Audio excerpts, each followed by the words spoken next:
Hello, and welcome back to Cisco Live. I'm Jennifer Geisler reporting live from the Cisco Live floor, and with me right now is Marie Hattar. She's Vice President of Borderless Networks, the routing, the switching, the security, and the mobility. She covers it all, and I'm here to ask her some tough questions. So welcome, Marie. It's great to be here, Jennifer. We get you right back from vacation, and here we go with some tough questions. Gotta love it. But obviously, since you've been back from vacation, you've been spending a lot of time with customers. What is top of mind for the customers here at the show? So I've talked to a number of them today, and one of the key issues they're all raising is how they're going to deal with the tremendous proliferation of devices that's coming onto their networks. How do they ensure that they can secure them? How do they ensure that they can better manage them onto their network without losing control of the IT infrastructure? Another key area for them is how they can leverage the network to make real business impact. And lastly, I would say video. Video and security are key issues that many of them are looking at as to the next evolution in terms of some of their key investments. So when they look at this next evolution of security and video, and then also just being very relevant to the business, what does that next generation network look like? Well, what should the customers be planning for? They need to ensure that they're not looking for something that's going to help them deal with tactical problems of just today. Although that's very important, they also need to look at where business and technology is all evolving to.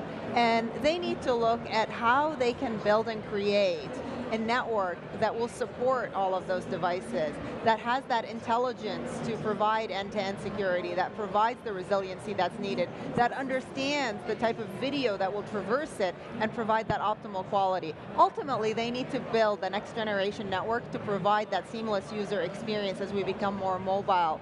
And to do that, they really need to look at this from an architectural perspective. They can't just be looking at it as point piece products. They have to look at the whole picture and understand that it's going to impact each other, and looking at a next generation network is something that they should plan for from an investment standpoint to help them last across multiple years. Okay, so I'm going to bring back to that piece part thing.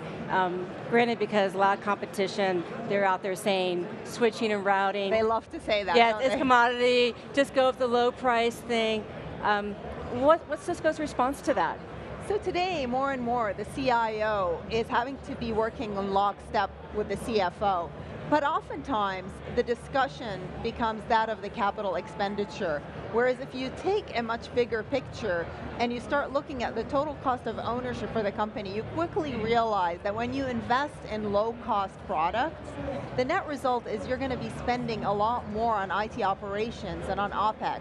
And in fact, if you instead invest in more of a next generation network, the savings that you'll realize over the long term are pretty significant, because not only do you save in terms of operations, but it enables you to engage with your customers and create more business opportunities to actually help drive growth versus just solving for a very tactical problem. Well, it's actually making that network part of their core business, where before it just used to be looking as just a transport. Now it's supporting businesses initiatives going forth. You know, if you think about it, consider the cost of an outage of a network if you haven't built a robust one, the tremendous millions of dollars that you could lose in just a single network outage. That would far outweigh any CapEx savings you might save when you compare and contrast, a very high quality Cisco product vis-a-vis something that's low cost, just solving a very tactical problem or solution you might do. So I need to throw out another term that's being tossed around the industry quite a bit, and I think Cisco's have been having a little bit of fun with this, but it's that term of good enough. Well, we at Cisco fundamentally believe that a good enough network is not good for business, and it really comes down to really thinking through how you architect and build out your network. Just some things to think about. If you actually go out there and build such a network based on low-cost product, you'll quickly find out that over a 3-year period, your total cost of ownership will increase by 20% because you're spending that much more time on operations. The other thing is when you get into a multi-vendor network, you are going to be spending a lot more time making things that are working together across all those different vendors versus focusing on strategic business issues and trying to figure out how you can help grow the business.